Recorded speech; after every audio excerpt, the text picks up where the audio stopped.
Baik, selamat siang, selamat ketemu lagi dalam acara Karedok kita sesuai dengan doktrin. Kita akan lanjutkan hari ini tanggal 25 Januari 2022. Seperti biasa, saya menyampaikan Karedok dari pabrik air Aksogi Bintaro sektor 9. Di belakang toko Trubus, toko tanaman dan buah-buahan.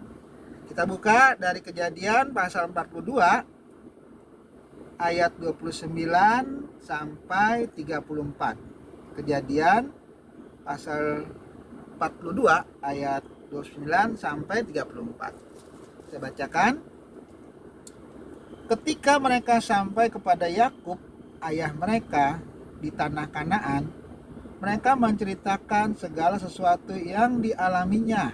Katanya, orang itu, yakni yang menjadi tuan atas negeri itu, telah menegur kami dengan membentak dan memperlakukan kami sebagai pengintai negeri itu.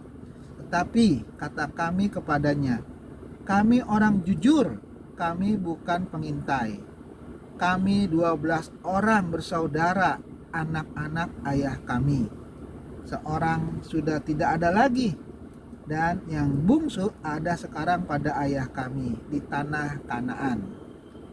Lalu kata orang itu, yakni yang menjadi tuan atas negeri itu, kepada kami, dari hal ini aku akan tahu apakah kamu orang jujur. Dari kamu bersaudara haruslah kamu tinggalkan seorang padaku. Kemudian bawalah gandum untuk meredamkan lapar seisi rumahmu dan pergilah.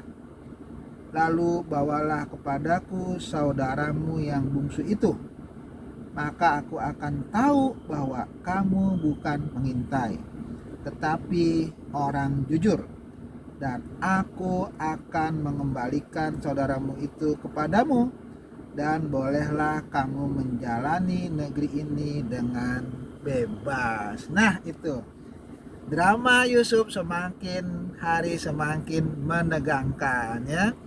Jadi betul-betul saudara-saudaranya ini diuji ya dengan sesuatu yang memang mereka seolah-olah harus melakukan sesuatu yang sangat sulit. Tetapi itulah Yusuf.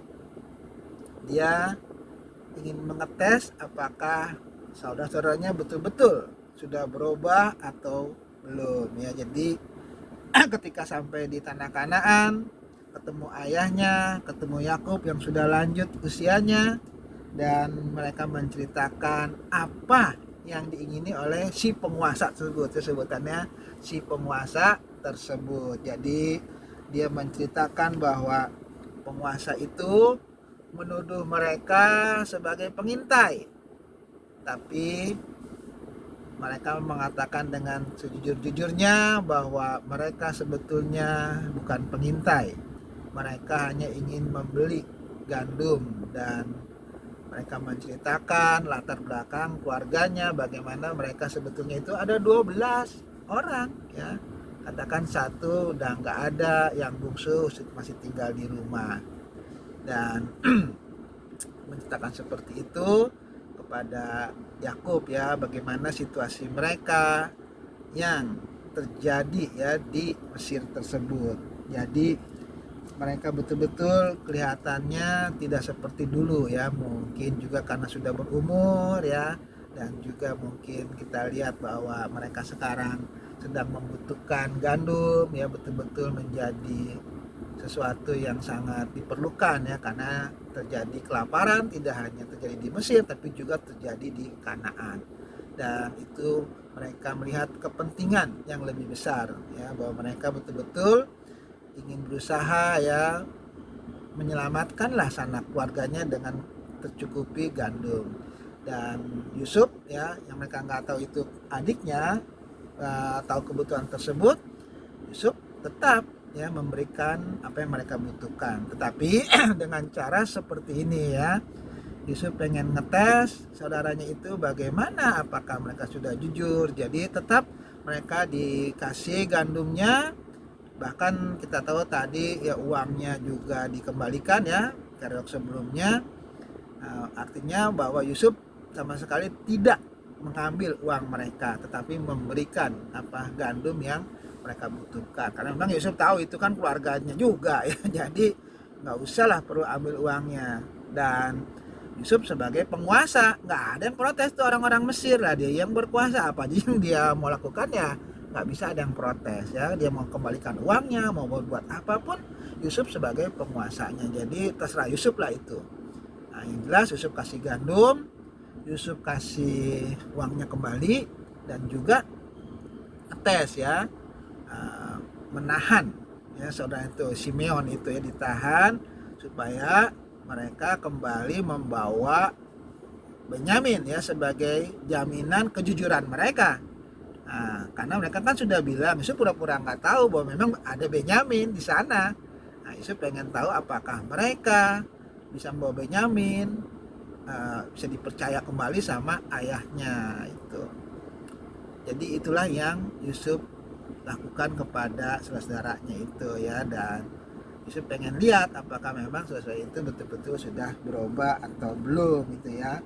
Jadi di sini dikatakan ayat 34, lalu bawalah kepadaku saudaramu yang bungsu itu, maka aku akan tahu bahwa kamu bukan pengintai, tetapi orang jujur, dan aku akan mengembalikan saudaramu itu kepadamu, dan bolehlah kamu menjalani negeri ini dengan bebas. Jadi intinya kalau mereka berhasil membawa Benyamin ya, yang kata saudara busnya itu ke Mesir ya, Yusuf bisa lihat itu sebagai jaminan keyakinan Yusuf ya, bahwa mereka betul-betul bukan pengintai, mereka betul-betul hanya orang biasa yang mau membeli gandum itu. Jadi Yusuf tahu bahwa ini perkara yang gak mudah bagi mereka, perkara sulit, karena Yusuf tahu bahwa Yakub pasti sangat menyayangi Benyamin. Benyamin pasti sangat dilindungi. Benyamin itu sangat betul-betul ditahan supaya jangan sampai seperti Yusuf bisa hilang ya, bahkan dikatakan sudah mati. Tinggal satu-satunya Benyamin saudaranya Yusuf, karena ini dari istri yang sangat intel oleh Yakub ya, Rahel.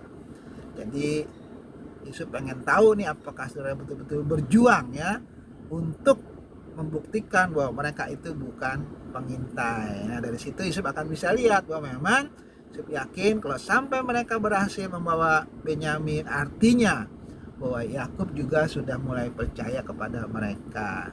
Nah itulah yang akan dilakukan oleh saudara-saudaranya Yusuf itu.